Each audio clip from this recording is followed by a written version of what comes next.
Man, that mason jar. I thought I was going to do something cool. I was going to be, take a drink out of that, set it down, just like something cool.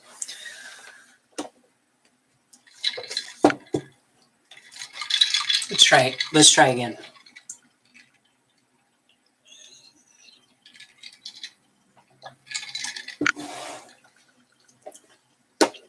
Welcome to KO Bets.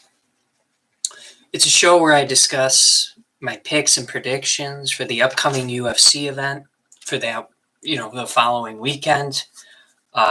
Tonight we're going to go over UFC Fight Night Cannonier versus Gastelum. My name's Bill Callahan. Before we get started here, relatively new to YouTube, still trying to figure some things out that should be pretty elementary, but I'm having some issues like how to share my screen. I'd love to pull up the UFC.com website, the stats page, and just, have that up as we go through some of the fights. And before we get into the fights, this is my channel, KO Bets. I'd appreciate it if you subscribe to the channel. Definitely looking to grow the community. You'll get notified whenever I go live. I'm trying to go live every, Friday before an event, Monday following an event for review. So you'll get notified. If you could also like the video, show some support, definitely does a lot for me, and I appreciate it. So if it's content that interests you and you want to see more, share it around, subscribe, like it, do your best. So for UFC Fight Night, we just want to kind of go over the details. The prelims start at 6 p.m. Central Time. I'm from the Chicagoland area. So just make an adjustment off of that. Main card's going to be on at 9 p.m. Central Time. The announcers are John Anik, DC, and Laura Sanko. So it's a pretty good set of announcers we've got in the ring. Without further ado, we're going to get into the fight review, the bread and butter of the show. So I'll go ahead and talk about all the fights that are coming up tomorrow evening. I'll go ahead and make a Moneyline pick. You can gauge my confidence in a pick, but I'll try and share if I'm super confident in a pick. I'll probably let you know. We'll also talk about some prop bets, some value bets that you could place. And at the end of this, I'll highlight some of my favorite picks, and then I got a little drink review this evening. That's what this is. So I'm excited to share that with everyone at the end too. Okay, so without further ado, we're starting off on the prelim card. And we've got, let me just pull up it on UFC. I know you guys can't see this, but I can hardly read my writing sometimes. So in the first bout, we've got Sasha Palantinov against Ramis Brahimig. Sasha's 6-3. Ramis is 8-3. Ramis brings a heavy wrestling focus. He's 0-1 in the UFC, but his loss was to Max Griffin. It was a doctor's stoppage, kind of had his ear cut up. Just stood up the whole time with Max Griffin, which is a little bit surprising. I would definitely say that Sasha brings more of a striking focus to the fight. If I look at his takedown average per 15, it's 1.17. I'm not really. Sasha should not be taking this fight to the mat. So in this fight, Sasha carries plus 125 odds. Ramis is the favorite at minus 145. I I think I like Ramis to win a submission or decision. You get minus 125 odds for that. If I had to make a money line pick, I would probably pick Ramis as well there. I just think wrestling's going to be a little bit too much for Sasha to handle. Could be wrong, but we'll see that on Fight Night. It's a really good fight. I mean, we're looking at a combined resume of 3 fights in the UFC, so it's just like a lot of prelim fights. There's just a lot more fighters, it seems like, that have been coming up through Contender Series and just super early in their career, and just haven't gotten to see too much of them. But I do like Ramis, his ability to wrestle, control the ring, and probably get a submission or decision win. If I had to choose between both of those, I would probably go with the decision, but who knows? In the next fight, we got Roosevelt Roberts, and we've got Ignacio Bahamondes.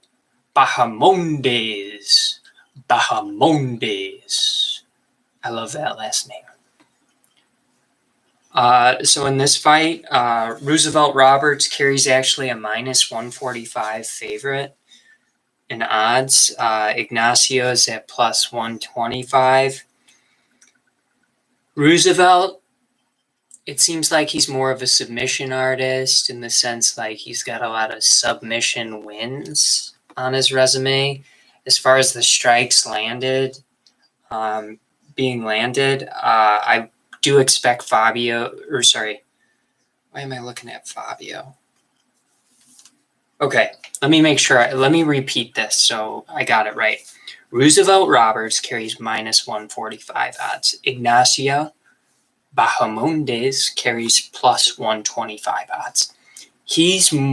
I would describe Ignacio more of a striker than a grappler, whereas Roosevelt, I think, maybe could hang with Ignacio on the feet, but also has a distinct advantage on the ground. Has a lot of submission wins. I don't feel like he's going to get too outclassed on the feet if he does get outclassed at all.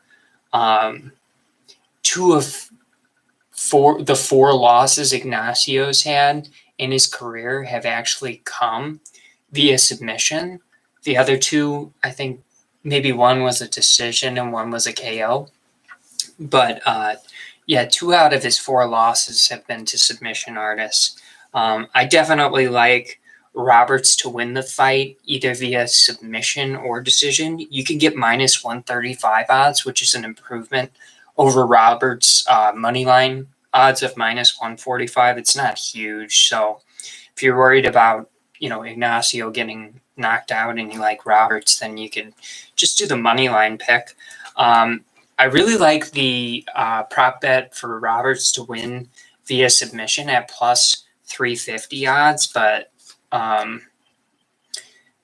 something I noticed is it seemed like he had a lot of guillotine or rear naked choke submissions, and Ignacio doesn't have that type of submission loss on his record, so he just might not give up the back or get caught in a guillotine. It just might not happen with Ignacio, so be careful with that one. But like Roosevelt Roberts on the money line, like the submission or decision method of victory a lot for Roberts.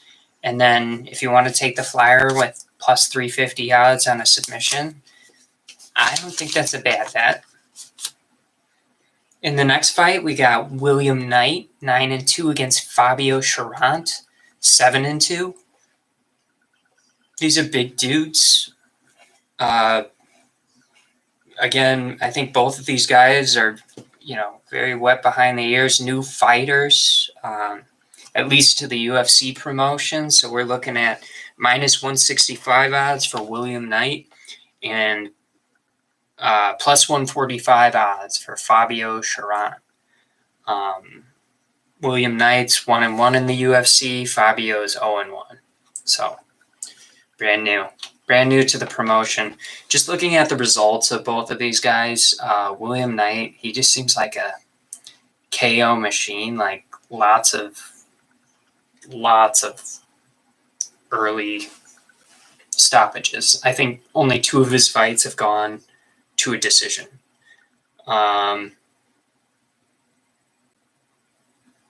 Then we got Fabio Sherman. He's 0-1 in the UFC. He's more of a submission artist, or gets a lot of submission wins.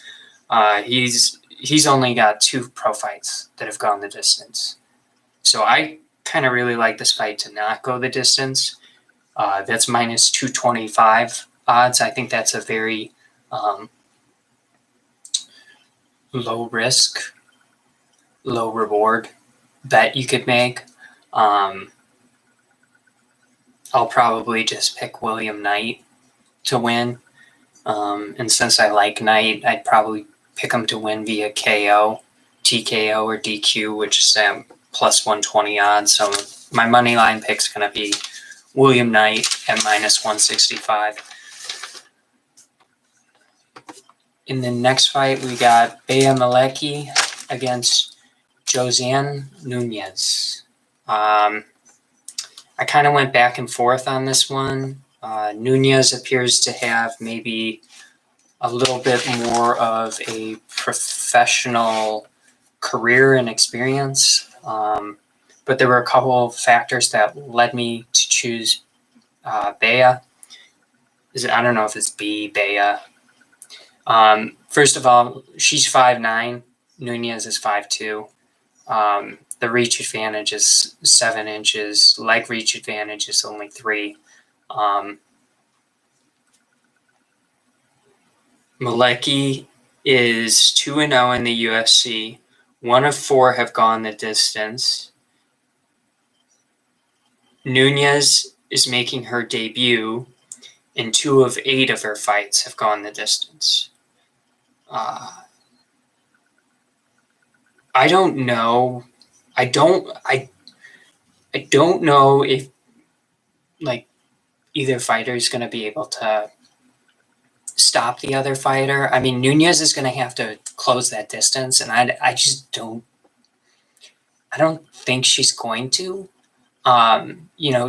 She's going to have to take strikes. I guess it depends how much damage Malecki can really do when Nunez is taking those chances, those risks and opportunities to go in there, take a shot to give a shot, kind of a deal. I really don't know what the result of this one is going to be. I'm tempted to say that the fight won't go the distance because, I think of a smaller fighter, once you get in the pocket, you just got to kind of throw your shots pretty hard. I'm not really sure who has the grappling advantage. It doesn't seem like either fighter particularly put an emphasis on that when I was looking at their fight history, but that'd be an interesting aspect, is one better on the ground than the other. But I like Malecki at minus 155 odds as my money line pick. If I had to choose an outcome, I would say Malecki wins via KO, 3rd round, ref stoppage, doctor stoppage, something like that. Just from having that distance, throwing the jab out there, maybe some other strikes, maybe Nunez gets some sort of cut or injury, and it just, it's if Malecki's winning the fight, and it's obvious, maybe they just decide we're not going to keep it going. It was a very detailed and descriptive prediction.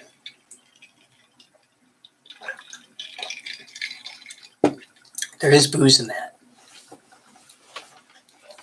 In the next bout, we got Brian Kelleher against Domingo Pilarte. This one's Brian Kelleher has been one of the more entertaining fighters for me to watch, and especially in the last 2 to 3 years, I'd say. Just really, really like his style. I think he's tough. I think he throws powerful shots. I think he's going to be there for 3 rounds. Domingo Pilarte, he's more of a submission artist. He's 0-1 in the UFC. Definitely he's the prospect if you're comparing the two fighters, but I'm going to have to go with Kelleher. And I wouldn't be surprised if he won via knockout or the decision. I don't think he's going to submit the submission artist, but there's always a chance of that happening, but I think it's unlikely. So Domingo carried underdog odds of plus 150. Brian Keller, he's carrying favored odds of minus 170. So I don't like the fight to go the distance. That's minus 225 odds, but I'm just like so confident in Brian Kelleher in this fight that I'd probably just take the minus 170 there. And then, I like him to win potentially via KO, TKO, DQ. That's plus 250 odds for Brian. So those are a couple of bets that I mean, this is one of the ones I feel more strongly about, and I don't know if I should. I tend to get bet a lot with my heart and on the guys and girls that I like to watch fight. And sometimes that's to a fault. But Brian Kelleher is one of my favorites. In the next bout, we got Austin Lingo going up against Luis Saldana. Austin Lingo carries underdog odds of plus 100. Luis Saldana minus 120 odds. This one was a tough one to pick. Again, we're looking at a total of 3 UFC fights on each of these guys' not on each of their combined resumes. So Austin Lingo's 1-1 in the UFC. Luis Saldana's 1-0 in the UFC. So something crazy about Luis Saldana, I think only one of his fights out of the 21 fights he's had have gone the distance. It was like 7. Oh no, it's 7% of his wins via decision. Okay, so maybe there's other fights that went a little bit longer. I picked Luis Saldana as my Moneyline pick. Austin Lingo's tough. He's definitely going to march forward and probably eat a lot of shots just to give out and deal his damage. And he's very capable of putting out that damage. I just kind of like Luis Saldana to... I think in Austin Lingo's last fight, we saw him get dropped a few times. And I think I like Luis Saldana to maybe, take firm control of a decision victory with a couple of knockdowns while they're standing on their feet. Maybe first round, second round, he gets those. I also like the possibility that he might knock out Austin Lingo. Regardless of who you like in this fight, I think this is going to be an aggressive fight that's going to be on the feet. There's going to be lots of strikes thrown. I mean, if we look at the guys, both of these fighters' output, oh my goodness. I'm not sure what's up with Austin Lingo's stats, but he's got very low output, which I wouldn't necessarily describe him as a low output fighter, but that's interesting. Maybe it's just his UFC stats. But regardless, I should mention Austin Lingo probably, I would surmise he has a little bit of an advantage on the ground. But I think this fight's going to be fought on the feet. I think Luis Saldana probably wins via KO. A bet I really like for this fight is, does the fight go the distance? If you don't think it is, you could get plus 100 odds. I kind of like that a lot. Sorry. It's minus 115 odds. If you think the fight's not going to go the distance, you get minus 115 odds there. So if you like Lingo, you're better off just betting on him, but you can get an extra, what is that? 0.5% on Luis Saldana. If you just don't think the fight's going, if you think he's going to put away Austin Lingo, you could bet that the fight ends inside the distance and save yourself 0.5%. In our next bout, we've got Alexandre Pantoja against Brandon Roival. Both of these fighters, I was real surprised when I was going through their history. Both had matchups against Morena. I think one of them fought Davidson Figueroa, Askarov. I think that was Alexandre did that.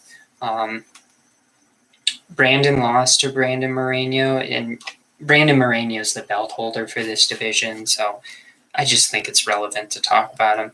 And then Alexandre, he's actually got a win over Brandon Moreno, which I thought was interesting. I would describe Alexandre as maybe the guy you should be more worried about on the feet. Like, he's more dangerous on the feet.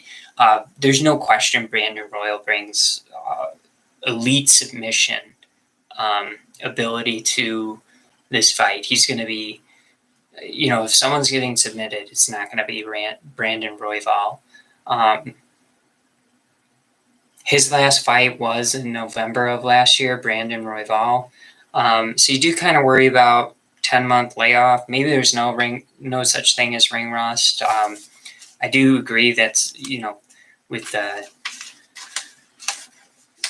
Cruz's, statement that it doesn't exist, it's made up, it's in your head, but still it's something to overcome. I just think I favor Alexandre via any in any method of victory with the exception of submission. So I like him to win, via knockout. I like him to win a decision over Brandon Roival. So it's just, I just perceive his stand-up game as being better. I don't think he's necessarily in danger of being taken down. He's got pretty decent takedown defense, very poor takedown accuracy. So I don't think he's going to be shooting the legs. I think it's going to be Brandon Roival. And I just trust Alexandre to stay on his feet and not go down. And I think he'll comfortably win this fight. If I had to choose an outcome, I kind of like Pantoja via decision at plus 165 odds. I really like the bout to go the distance at minus 115 odds. So I think Alexandre is going to win with the method of victory being a judge's decision. I think he's capable of knocking out Brandon. I think Brandon's capable of submitting Alexandre, but I don't think either of those outcomes are really going to happen. You know what? Actually, Brandon Roival, his nickname's Raw Dog. I think, and Alexandre, his is the Cannibal. Well, anyways, I think Raw Dog did get knocked out in the first round against Brandon Morena in his last fight. So maybe on second thought,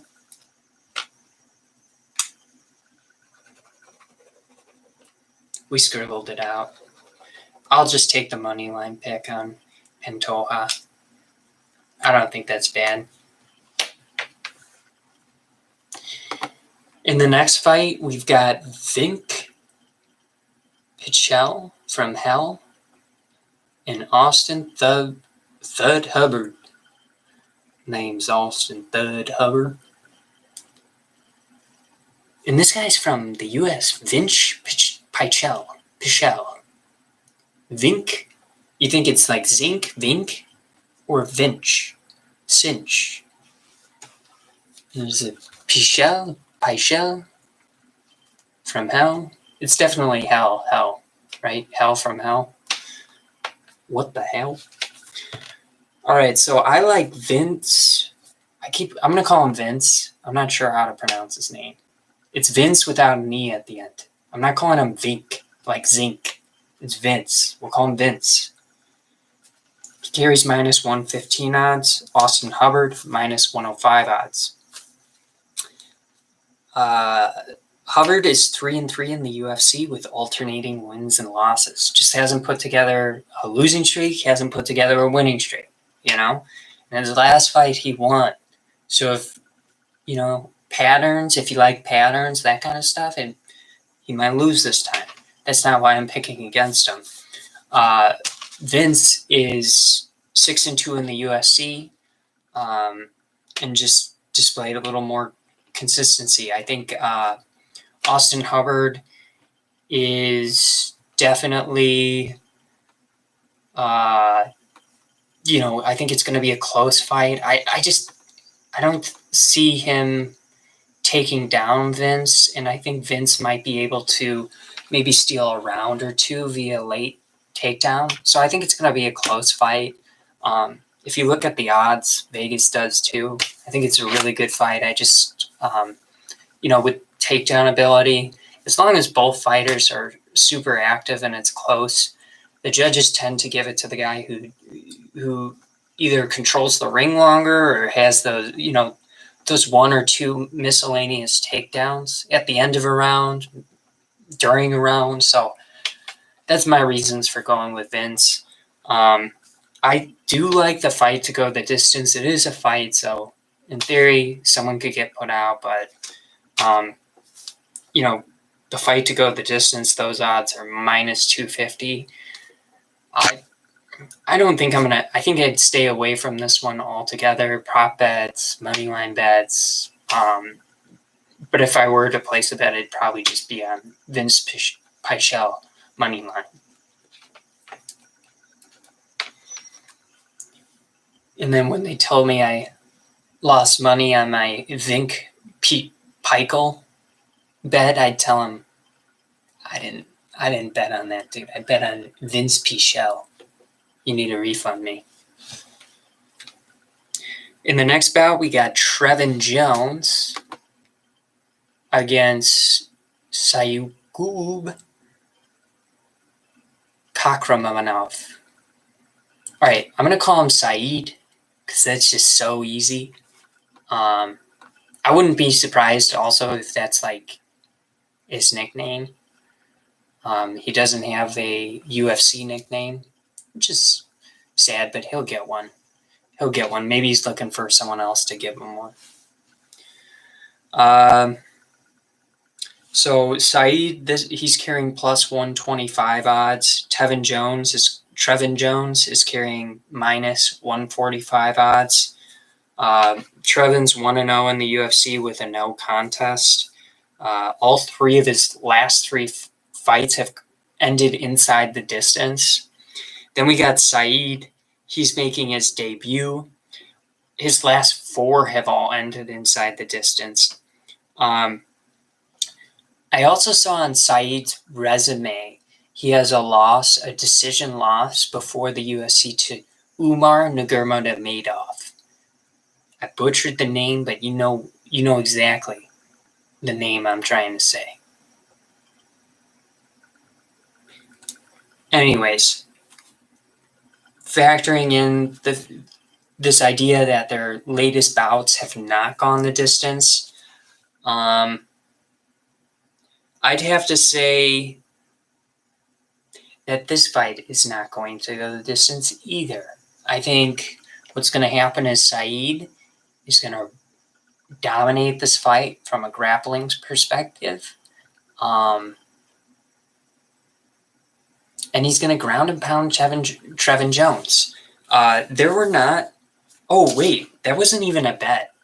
And I have a little note here to check my app, because the only other bet I could put on this fight besides making a moneyline pick was over under 1.5 rounds. I hate that. So let's see if they updated it at all.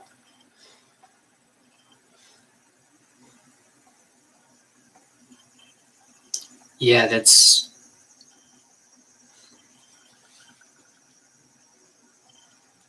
all they got. So I'm gonna pick.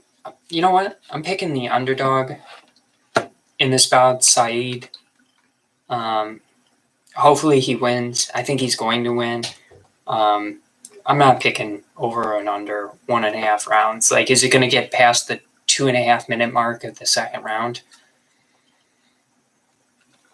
I think it's going to get to the fight's going to end via ground and pound at 1:21 left in the second round. So it's going to go over 1.5 rounds, but barely. In our next fight, we've got, I'm excited for this one. We got Parker Porter against Chase Sherman. Definitely like Chase Sherman in this. I mean, the numbers here are outstanding. So Chase Sherman's 1-1 in the UFC. He did have a really bad decision loss to our Andre Arlovsky in his last bout, but I mean, and I only say that because I think Andre's, at the twilight of his career, whereas Chase, 2 fights into the UFC, how old is he? Don't know, but, I would say he's definitely younger than Andre, and he's new to the promotion. You just, that was definitely a good test for Chase. So I think he's going to go into this fight, and he's going to knock out Parker Porter. That's what I think is going to happen. 93% of his wins come via KO. Only 4 of his career fights, his 22 career fights, have gone the distance. We'll talk about Parker Porter a little bit. He's 1-1 in the UFC. He's got only 2 fights that have gone the distance, so that's 2 out of 17. So we've got a combined 4 fights on these guys' resumes that have gone the distance. So I definitely like this one to end inside the distance. That's minus 200 odds. That's the same as just betting on Chase Sherman. That's probably what I'll do. Just bet on it to end inside the distance, and then either fighter who wins, it doesn't matter. But I think Chase Sherman's going to get the knockout, and you could get him at plus 120 odds for the knockout. Definitely like Chase Sherman in this card. Probably going to be too heavily exposed in Chase Sherman in this card. But it just seems like a bit of a lopsided matchup. I mean, record-wise, it's not bad, but it just seems lopsided to me a little bit. In the next fight, it's an interesting one. We got Clay Guida against Mark Madsen. I believe Clay Guida is from Chicago. Is this fight in Chicago?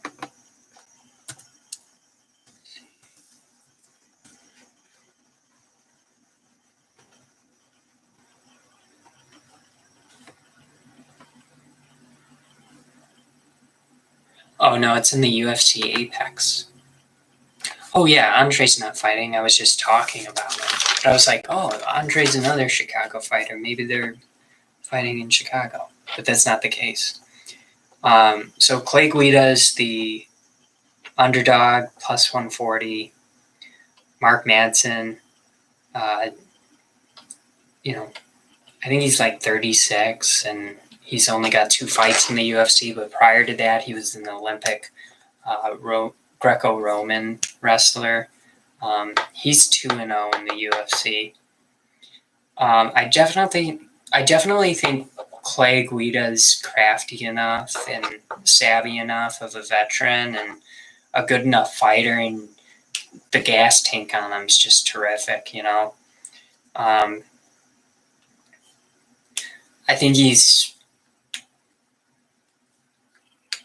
could definitely win the fight, but I'm going with Mark Madsen at minus 160 odds. Clay's got over 50 career fights, so I was just trying to look at, different fighters that I perceive to be good submission artists or grapplers, and he's lost to Jim Miller, Oliveira, Ortega. So I just kind of like Mark Madsen to for sure dominate like the first round, maybe the first round and majority of the second, and then it's about getting out of the third round without a 10-7 decision or without getting knocked out. But I think he could do it. Do worry about his gas tank a little bit in the later rounds against Clay, but I just think he's going to control most of the fight, keep it on the ground, have Clay Guida on his back, and, just dominate time of control. So I like the fight to go the distance too. That's minus 200 odds. Probably just go with Mark Madsen, minus 160. Really like that. But like I said, depending on when you see it in the second round, if Mark Madsen, if he looks like he's starting to fade a little bit, like that gas tank's disappearing, just know Clay Guida, he pushes the pace. He's going to be there the whole fight, and it might be a good live bet opportunity. And then we've got the main card, the main event of the main card. Jared Cannonier against Kelvin Gastelum. I don't know. This one's tough for me to pick because, I think Jared Cannonier should knock him out. Kelvin Gastelum's never been knocked out in his career, though. So it all depends on how that power Jared Cannonier has and that explosiveness, how it translates against Kelvin. I mean, we've seen Kelvin. I think he deserves for sure to be top 10 in his division, but I just think he's kind of, it just seems like he fights like top tier opponents, doesn't win, and then for some reason the next fight he's in, it's another tough fight against a top tier ranked opponent, like top 5 opponent. And, maybe it's like just his availability and he's coming in, keeps popping into these fights as like a replacement or whatever.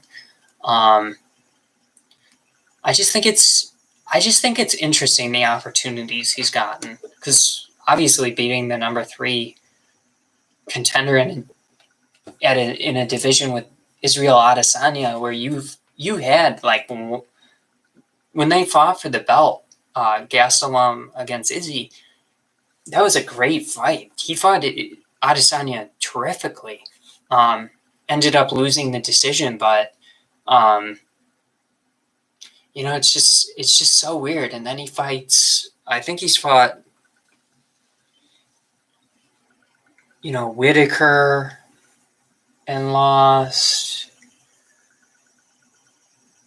or Manson, Jacker Manson. I think he got heel hooked and then lost, submitted. So it's possible to finish Kelvin inside the distance, but you got to submit him. So I don't know. It's just tough.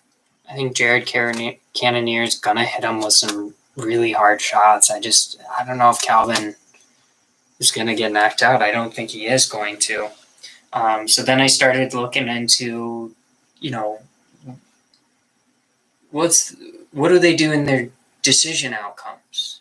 And they're both losing fighters in decision outcomes.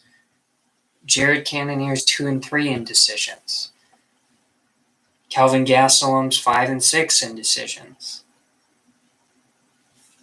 I think Kelvin, he's definitely got a grappling advantage. So if the rounds are really close, again, I like this idea like that he could potentially steal a round or two with a late round takedown. even if it's brief or whatever. I definitely like that.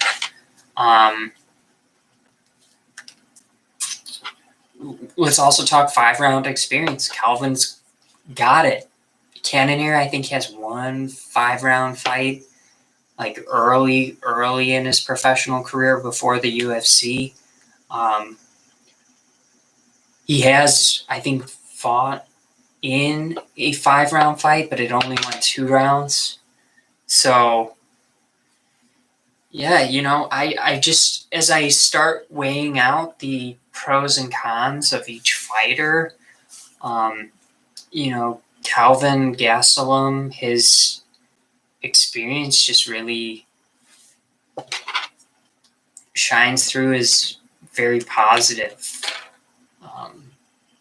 a very positive thing, especially in this matchup against Cannonier, who's just so explosive. And, it's a 5-round fight. I think I like a lot of things about Calvin, but I can't bet on Calvin. As my money line pick, I gotta take Jared Cannonier. But this is a good fight. So then we talked about outcome. I said I don't think you're knocking out Calvin Gastelum. So that means I think Jared Cannonier is going to win a decision, right? Because he's not going to get a submission. So does the fight go the distance? If you say yes, you get minus 105 odds. I found something interesting. Jared Cannonier decision wins plus 275. Calvin Gastelum decision win is plus 250. So that means if you bet $1, you get back 375 on Jared Cannonier. You get back 350 on Calvin Gastelum. So you're making worst case scenario 55 cents more per dollar, placing the bet on both fighters to win via decision, than choosing the fight to not go the distance. Than choosing the fight to go the distance at minus 105. I thought that was fascinating. What's the difference in the bet, really? Nothing. But you're getting a lot better odds when you're choosing both of them. It's almost, it's over 2.5 to 1 odds for each of them. So I thought that was pretty fascinating. And then I was trying to think, where does it not make sense? Maybe like a split decision, or not a split decision, a draw, right? Could that be the difference? We're not seeing a draw. Just thought it was something interesting in the numbers. So I'll go back through and just re-highlight some of the fights I really like. I like the William Knight versus Fabio Charant fight to not go the distance. That's minus 225 odds. I think that's pretty much guaranteed. Really like Brian Kelleher and really like Chase Sherman on this card. And kind of besides those guys, I don't really have super strong feelings on any of the bouts. I do feel pretty strongly that the Clay Guida versus Mark Madsen fight, I do feel pretty strongly that that's going to go the distance. It's a wrestler against a point fighter. So I feel pretty confident that one goes the distance. Anything else? No, not really. So then at the end of this, I was just going to share a quick little drink review. Last weekend, I made this delicious summer beverage, and this one's way too big. But it is gin with lemon juice, simple syrup. You shake that up in the shaker. You could also substitute like a tequila or some other white liquor if you don't like gin. And then you just top it off with a little like citrus soda. I used Fresca, but you could use like a squirt, or even, like a Sprite or something like that would be fine, I'm sure. It's super good, super refreshing. It's almost like a gin margarita or something. That's kind of what it tastes like. But this is one of my, maybe I'll do like some drink reviews as they come up. I just didn't feel like having beer. I kind of felt like mixing this drink. It's very big though. Oh.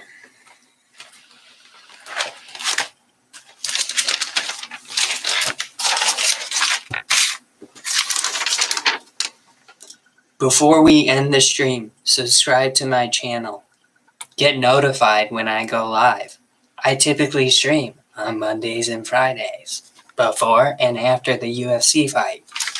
Hit the like button. I appreciate it, everyone. Maybe a little too strong. Good night. I love you.